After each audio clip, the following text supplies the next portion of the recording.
I learned later that Jessica left him once the money dried up. Apparently, she'd been attracted to his wealth and promises of a luxurious life together, not to an unemployed, broke man facing a baby on the way.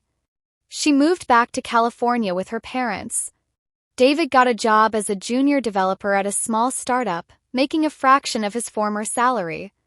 According to mutual acquaintances, he's paying child support to Jessica but has minimal involvement in his daughter's life. As for me, 3 years have passed since that September morning when I watched my husband walk through airport security and into a lie.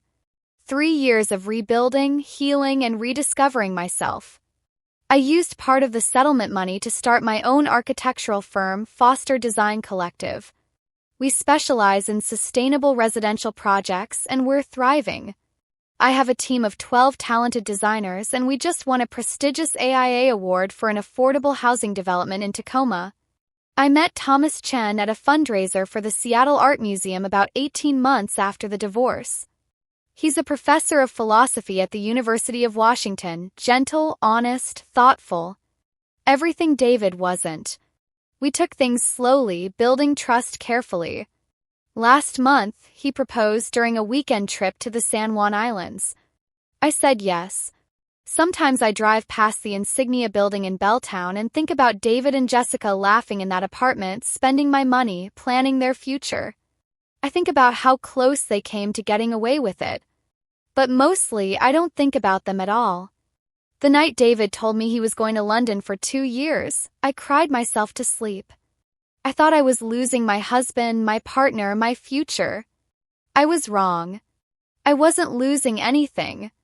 I was about to gain everything, my freedom, my power, my life back. And I learned the most important lesson of all: trust is earned, not given. Love without honesty is just another pretty lie. And a woman who knows her worth can't be destroyed by a man who never deserved her in the first place. To any woman reading this who's felt that first flutter of doubt, that whisper of intuition that something isn't right, listen to it. Investigate. Protect yourself. Don't let anyone tell you you're paranoid or crazy.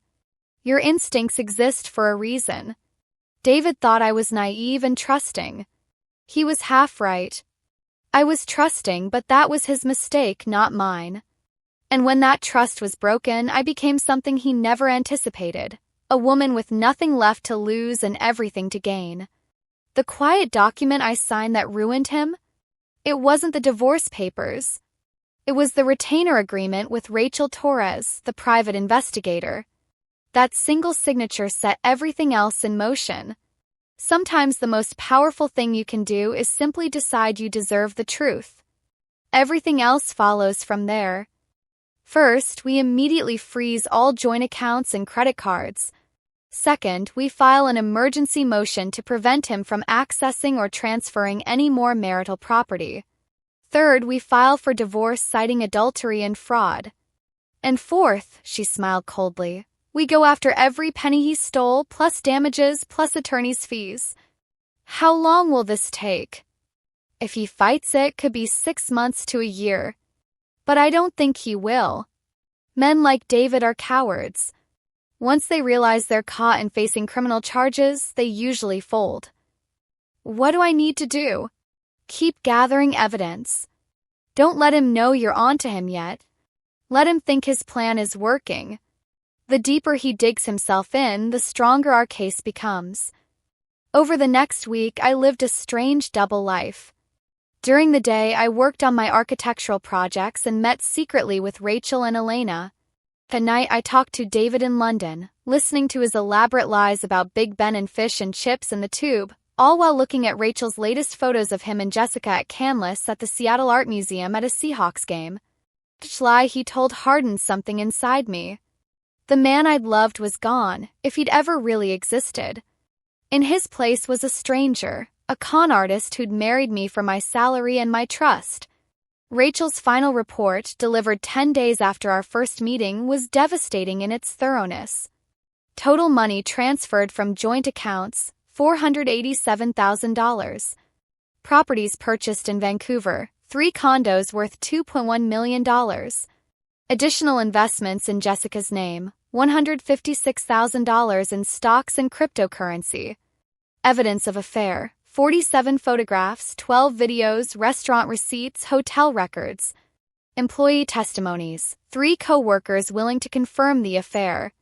Forged documents, 7 signatures proven to be fraudulent through handwriting analysis. There's one more thing, Rachel said, her expression grave. She pulled out a document. Jessica Reed is pregnant. 3 months along. The words hit me like a physical blow. Pregnant. I'm sorry, Natalie. I know this makes it worse. Actually, in a strange way, it made things clearer. David hadn't just betrayed me. He'd already moved on completely. He'd created an entire new family while pretending to be my devoted husband.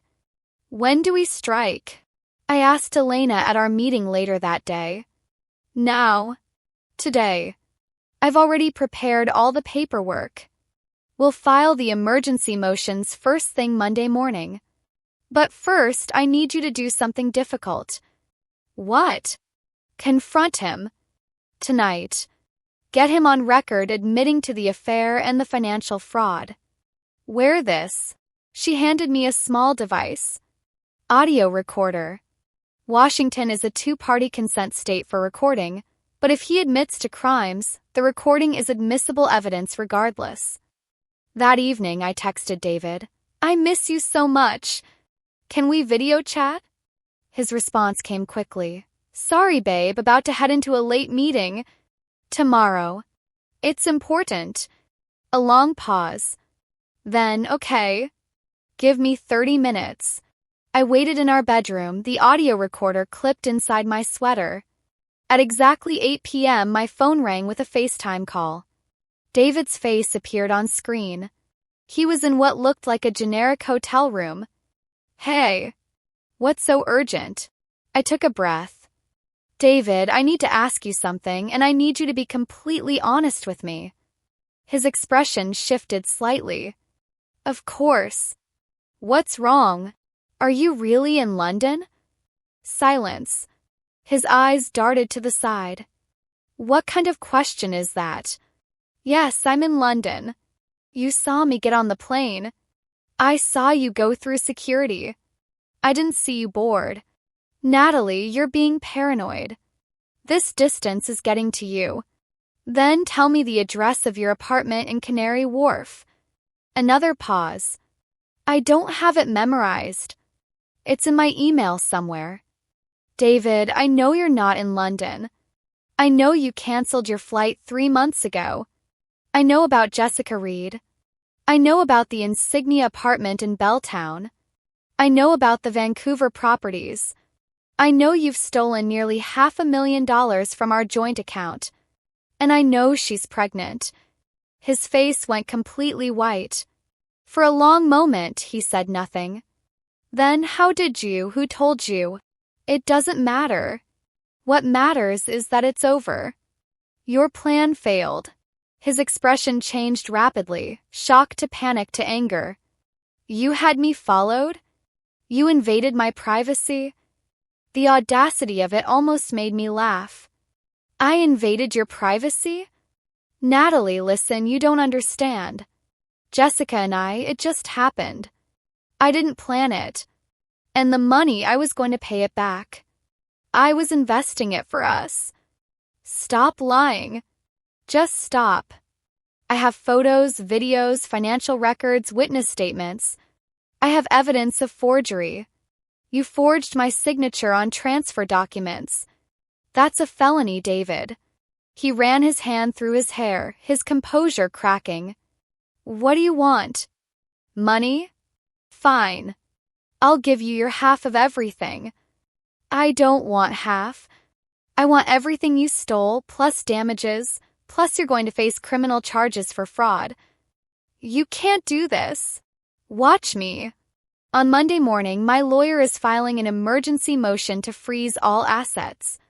She's also filing for divorce on grounds of adultery and financial fraud.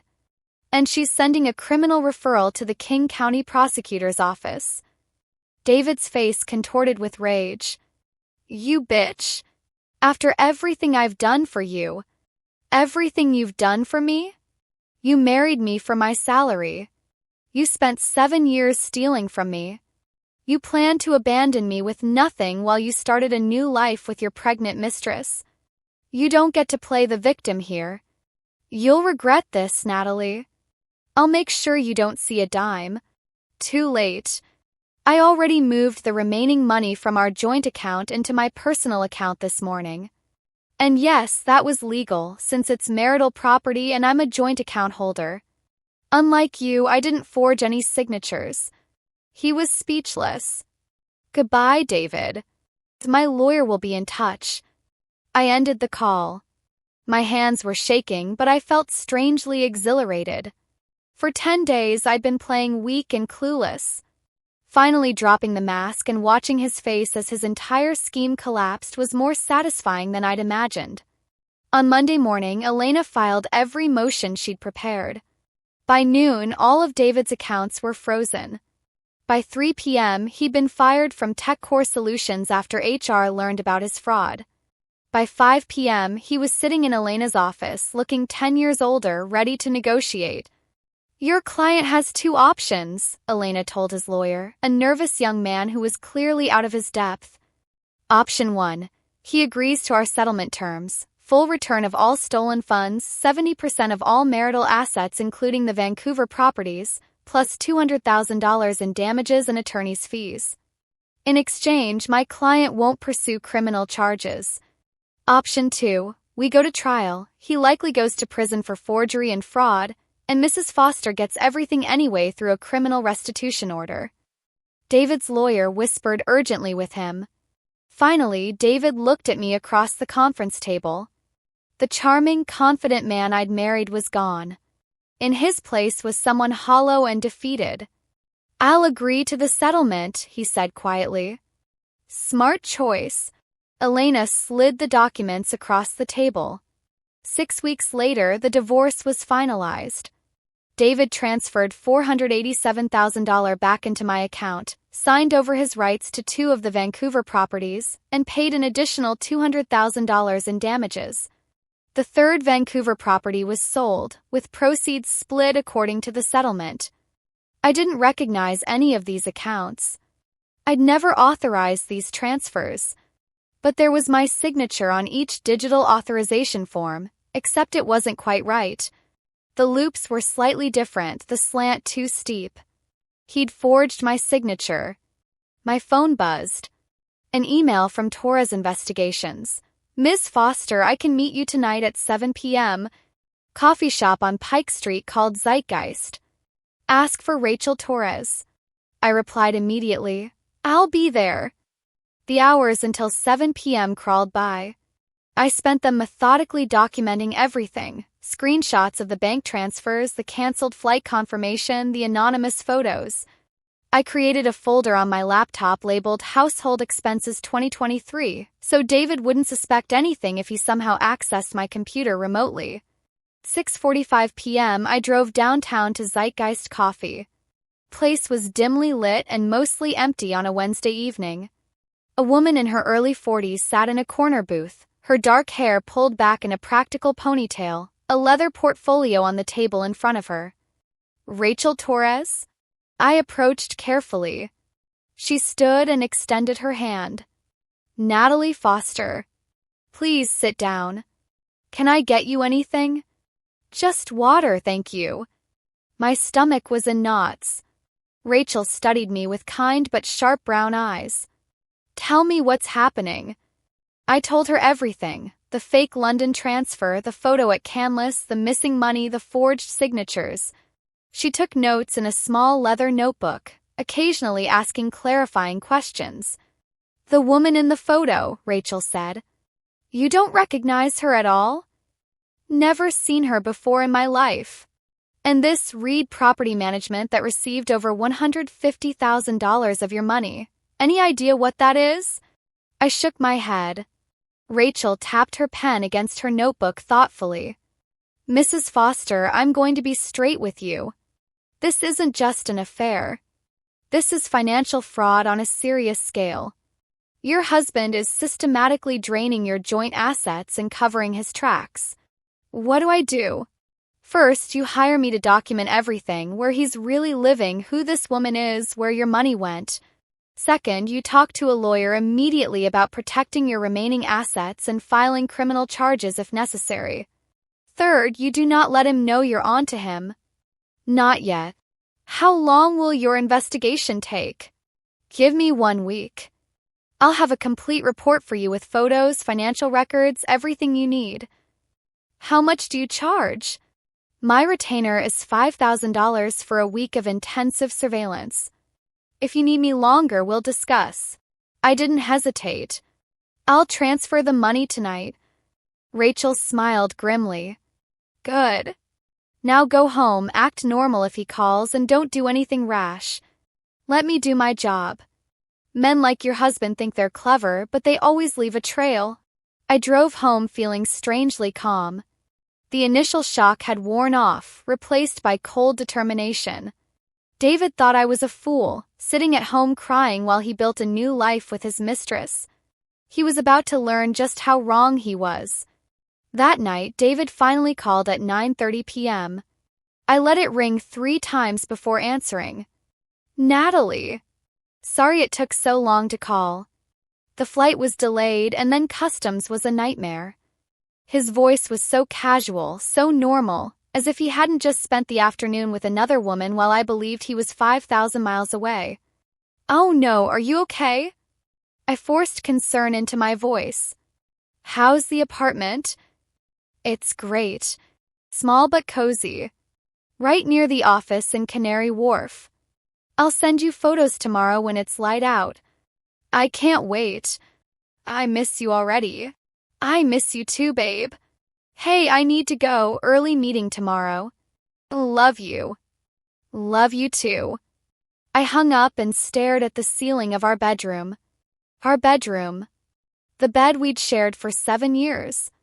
The room where we'd talked about starting a family someday. All of it built on lies. The next morning, I went to work as usual. I was in the middle of designing a mixed-use development in South Lake Union, and focusing on blueprints and zoning regulations helped keep my mind from spiraling. But every time my phone buzzed, my heart raced, hoping it was Rachel with news. On Friday afternoon, 3 days after David's fake departure, Rachel called. Natalie, I have your preliminary report. Can you meet me at my office in an hour? I'll be there. Rachel's office was in a nondescript building in Fremont. She led me into a small conference room and spread a series of photographs across the table like a deck of cards revealing a losing hand. Your husband is living in a 2-bedroom apartment in the Belltown neighborhood, Rachel began. Luxury building called the Insignia. Rent is $4,200 a month. The lease is in the name of Jessica Reed. That's the woman from the restaurant. She pointed to a photo of the brunette from the original anonymous picture. Jessica Reed, 29 years old, works as a project manager at TechCore Solutions. That's how they met. She's been with the company for 2 years. They work together? I felt sick. Yes. And here's where it gets worse. Rachel pulled out a document. Reed Property Management, LLC? That's her company. A shell corporation she created 6 months ago. Your husband has been transferring your money into accounts she controls. Why? What are they doing with it? I'm still tracking the money trail, but it looks like they're buying investment properties.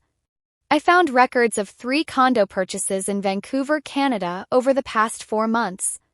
All in Jessica Reed's name, but financed with money from your joint account. I stared at the photos. David and Jessica walking hand in hand through Pike Place Market, David and Jessica at a Mariners game, David and Jessica loading groceries into a Tesla I'd never seen before. There's more, Rachel said quietly. She pulled out her phone and played a video. Showed David and Jessica at a real estate office in Bellevue. The audio was clear. So we're looking at properties in the $800,000 to $1.2 million range. We want something we can Airbnb when we're not using it. When we're not using it? I echoed. They're planning a life together. Rachel nodded. It appears your husband intended to drain your accounts, wait out these fake 2 years, then file for divorce claiming you grew apart. By then, all your money would be hidden in properties under Jessica's name, and you'd have no legal claim to any of it. The room felt like it was closing in on me. How could I have been so blind? You weren't blind. You trusted your husband. That's normal. Rachel's voice was gentle but firm. But now you know the truth and you can fight back. I need a lawyer. The best divorce lawyer in Seattle. Rachel smiled. I already took the liberty of reaching out to Elena Martinez. She's a partner at Crane & Associates. Specializes in high-asset divorces and fraud cases. She's expecting your call. I met Elena Martinez the next morning at her office in Columbia Tower overlooking Elliott Bay. She was a striking woman in her 50s with silver-streaked black hair and an air of absolute competence. After reviewing Rachel's report and my financial documents, Elena leaned back in her leather chair. Natalie, your husband has committed several crimes here. Forgery, fraud, embezzlement of marital assets. We can go after him criminally as well as civilly. What do you recommend? My husband said he was going to London for a 2-year work assignment. I saw him off at the airport in tears. 3 hours later, I received an anonymous photo of him having dinner with another woman across town. That's when I knew. He never got on that plane. The morning of his departure, September 15th, started like any other Seattle morning. Gray clouds hung low over our Ballard neighborhood, threatening rain but never quite delivering. I stood in our bedroom doorway watching David Foster, my husband of 7 years, zip up his large black Samsonite suitcase. He was humming something cheerful, completely absorbed in his task. David, are you sure you have everything? I asked, my voice catching slightly. Your passport? The work documents? He turned to me with that brilliant smile I'd fallen in love with 8 years ago at a tech conference in Portland. Got it all, Nat, stop worrying. He crossed the room and pulled me into his arms. 2 years will fly by. I'll be back before you know it. I buried my face in his chest, breathing in his familiar cologne, something expensive he'd started wearing recently. I'm going to miss you so much. I'll miss you too, babe. But this promotion is huge for us. Think about what we can do with that salary increase. We can finally buy that house in Madison Park you've always wanted. I nodded against his shirt, trying to be brave. David was a senior software architect at TechCore Solutions, and this transfer to their London office came with a 40% raise and a clear path to VP level. How could I stand in the way of his dreams? The drive to Seattle-Tacoma International Airport was quiet. I held his hand across the console of my silver Audi, watching the familiar Seattle landscape blur past. The Space Needle in the distance, the industrial areas near the airport, the gray waters of Puget Sound. Every mile felt like a countdown to heartbreak. At the departure terminal, David pulled his luggage from the trunk. Natalie, you don't have to come in. The goodbye will just be harder. I want every last minute with you, I insisted, grabbing his arm. He hesitated, then smiled. Okay. Just to security then. We walked through the automatic doors into the bustling terminal. It was 10:30 a.m. and the place was packed with travelers. David kept checking his phone, which I thought was odd. Surely he had plenty of time for his 1 p.m. flight. The security checkpoint, he turned to face me. This is it, Nat.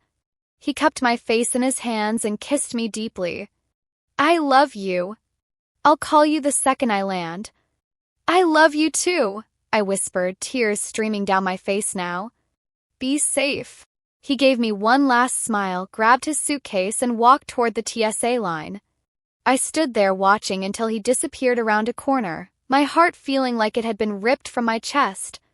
I drove home in a daze, already missing him terribly. Our house in Ballard felt enormous and empty without him. I wandered from room to room, touching his things. His coffee mug still in the sink, his jacket hanging by the door, the indent his head had left on his pillow that morning. Around 2 p.m. I texted him, "Did you board?" "Safe flight, my love." No response. That was normal. He'd be in the air soon. 3:47 p.m. My phone buzzed with a message from an unknown number. My heart jumped. Maybe David had gotten a new international SIM card already? I opened it. My blood turned to ice. It was a photo. Timestamp 3:15 p.m. today. The location tag read Canlis Restaurant, Seattle, Washington. In the photo, David sat at an intimate corner table with a striking brunette woman I'd never seen before. His hand covered hers on the table. They were both laughing, leaning toward each other like lovers sharing a secret. He was wearing the exact same navy blazer and gray shirt he'd worn to the airport. My hands started shaking so violently I nearly dropped my phone. This had to be a mistake.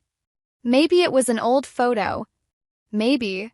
Another message came through. "Thought you should know your husband never got on that plane. He's been living a double life for months." I stared at the screen, my mind refusing to process what I was seeing. This couldn't be real. David was on a plane to London right now. He had to be.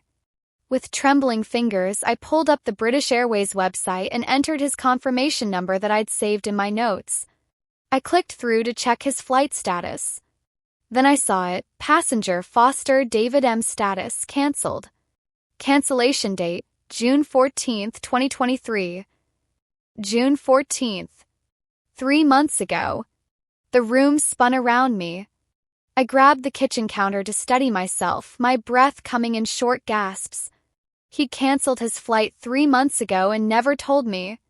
Which meant everything since then, all his preparations, all his excited talks about London, all his promises, had been an elaborate lie. But why? I forced myself to breathe slowly, to think rationally. I was an architect. I solved complex problems for a living. I could figure this out. First, I needed more information. I called David's number, but it went straight to voicemail. "Hey, this is David. Leave a message." "David, it's me. Just wanted to make sure you landed safely. Call me when you can." Next, I called his office. The receptionist, Monica, answered cheerfully. "TechCore Solutions, how may I direct your call?" "Hi, Monica, it's Natalie Foster. I was wondering if I could speak to someone about David's transfer details. I just want to make sure I have the right contact information for his London office." There was a pause. "Mrs. Foster, I'm not sure what you mean. David didn't transfer to London." My heart stopped. "What?" "He turned down the transfer back in June. He's still working here in Seattle. In fact, I just saw him yesterday afternoon." "I see. Thank you, Monica." I hung up before she could say anything else. The anonymous messenger was telling the truth. David never left Seattle. Which meant he was somewhere in this city right now, with that woman, living some secret life while I grieved his absence like a widow. I sat down on the floor of our kitchen, my back against the cabinets, and let the tears come. Not sad tears, these were tears of pure rage. 7 years of marriage. 7 years of love, trust, and partnership. And he'd thrown it all away for what? An affair? A thrill? For I don't know how long, I pulled myself together. Crying wouldn't solve anything. I needed answers and I needed evidence. I opened my laptop and Googled Private Investigator Seattle. First result was Torres Investigations, with a 5-star rating and hundreds of reviews. I clicked on their website and found a contact form. "My husband is having an affair and lying about his whereabouts," I typed. "I need surveillance, evidence, and answers. Available to meet ASAP." I hit send and continued searching. I opened our joint bank account, the one David had insisted we use for better financial planning. My salary as a senior architect at Morrison & Associates was substantial, around $145,000 a year, and I'd been depositing it faithfully into this account for our entire marriage. The balance should have been well over $300,000 by now, even with our expenses. It showed $47,293.61. I clicked through to the transaction history with shaking hands. The past 3 months told a devastating story. July 8th, transferred to Reed Property Management LLC, $85,000. July 15th, transferred to Cayman International Holdings, $120,000. August 3rd, transferred to Reed Property Management LLC, $67,000. August 21st, transferred to JP Morgan Securities, account ending in 7392, $95,000.